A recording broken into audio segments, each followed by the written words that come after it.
the trade war between the United States and China.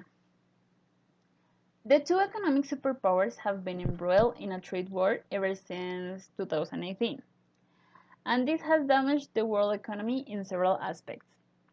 US President Donald Trump has been long accusing China of unfair trading practices and intellectual property theft. The background of this trade war began with China's economic rise. This rise has been a little bit dramatic because in 1978, China's GDP at market prices was 6% of the US.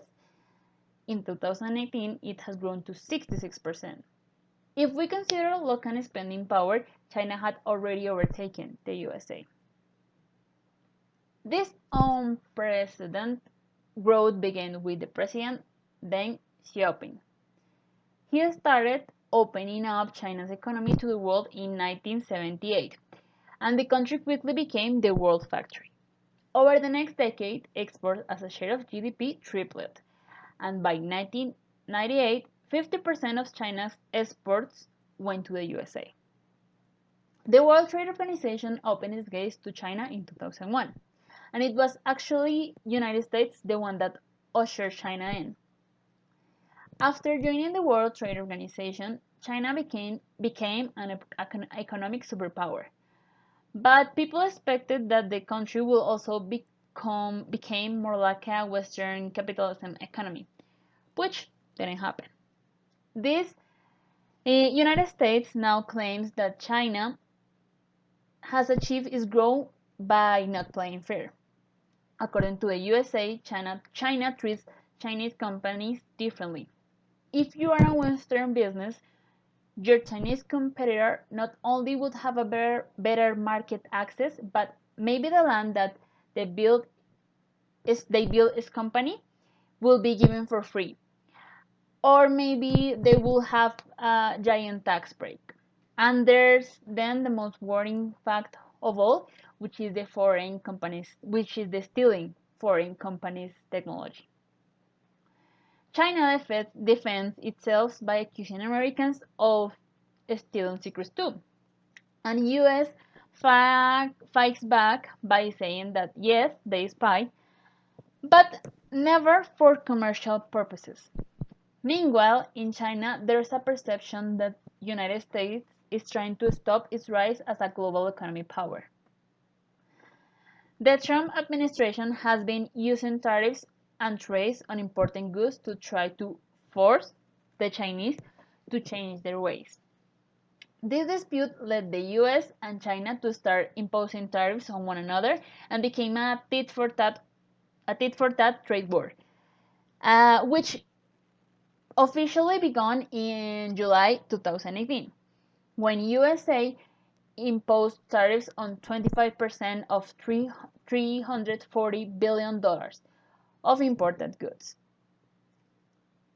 This almost doubled the average tariff rate on Chinese imports to 3.8% to 6.7%, and it was US firms that actually have to pay for that tax. But with every increase that came from America, or well, the USA, the same increase came from China. And since the start of the trade war, China has more than doubled its average tariff rate, and actually United States has tripled them. But how it affects the worldwide economy? Well, the decisions that businessmen make are right now affected. They are not sure what markets are going to be open for them in the future, and this is having an impact now because this is changing their investment decision. The global economy is slowing down, and everybody is concerned about that. But a breakthrough happened at the start of this year, when both companies agreed to relax some restriction on each other, referred as phase one of the negotiations. This could mean that some tariffs will be lifted, but Trump's administration wants China to buy more US produce and tighten up their intellectual property rules. There's more to the trade war than just tariffs, actually. US has also imposed restrictions on some Chinese firms, especially the ones in the tech industry, specifically over one Chinese company named Huawei.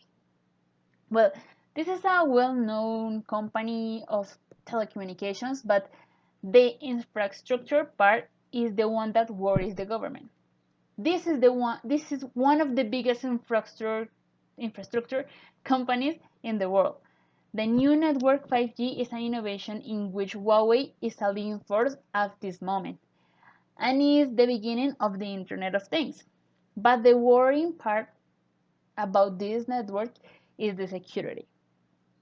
If the entire networks are vulnerable, this opens up the door to the countries spying on one another. There are some allegations that Huawei can offer cheaper prices because they're heavily subsidized by the Chinese government. And critics say that when you buy Huawei equipment, you are maybe exposing yourself to surveillance by the Chinese intelligence. And this makes governments, well, very uncomfortable. The fear is that Huawei will leave a backdoor vulnerability in its network, and this will provide China with an opportunity to spy on competitors and enemies. This is why Trump administration remains suspicious. Trump has said, "We cannot allow any other country to outcompete the United States in this powerful industry of the future." Well, this is motivated by a desire to slow China's rise and keep a world in which USA is the dominant power for as long as possible. Right now, Huawei is not the only case of restriction imposed in some other thing than goods and involving tariffs. TikTok, it has become one of the most popular social networks in the United States and around the world. However, the President Donald Trump is concerned about the Chinese social network and therefore plans to ban it in the country. Trump fears that this popular platform will be used by Chinese to spy on Americans. Given this, the president has given a lot of several alternatives to the app to keep functioning, but one of them is practically to eliminate the application from the United States. Another is to Microsoft buying the company, but this also implies that the American has the control. American people, American countries have the control. Where are we now in the trade war? Well, just over 6 months after the phase one of the agreement, negotiations, they came into effect, and the landscape is very different. US and China relations are increasingly tense, and global trade has been severely hampered by the COVID-19.